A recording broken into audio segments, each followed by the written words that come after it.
कोणत्या राज्यामध्ये राहता? महाराष्ट्र. बरोबर. महाराष्ट्राची राज्यभाषा कोणती? मराठी. बरोबर. आता मला सांग ओवी, मराठी वर्णमालेमध्ये स्वर किती आहेत? 14. बरोबर. बरं, मराठी वर्णमालेमध्ये व्यंजन किती आहेत? 36. बरोबर. बरं, आता मला सांग मराठी वर्णमालेमध्ये स्वरादी किती आहेत? 2. बरोबर. मग 2 स्वरादी कोणत्या आहेत सांगते गाथा? आणि आ. बरोबर. आणि आहा. आता मला सांग मराठी वर्णमालेमध्ये जोडाक्षरे किती आहेत ग? 2.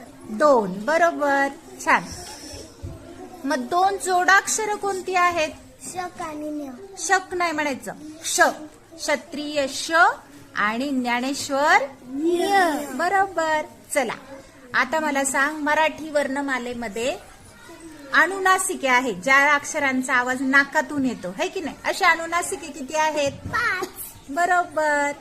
बरं, आता मग तू मला सांग 5 अनुनासिके माहित आहे का? हो. कोणती सांगते? हो. सांग बरं. न. न, न. न, म.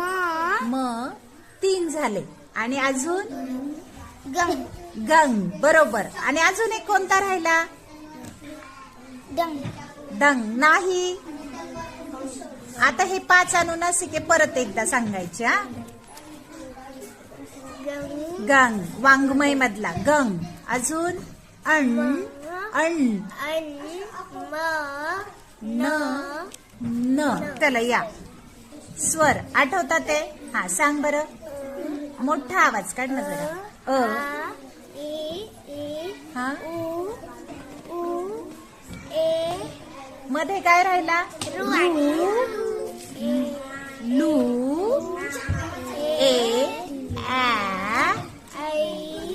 ओ. आ, औ. बस झाले. आणि आणि आहात हे 2 काय आहेत ग? बरं, आता साईशा असे 2 मी अक्षर तुला सांगणार आहे, रु आणि लू.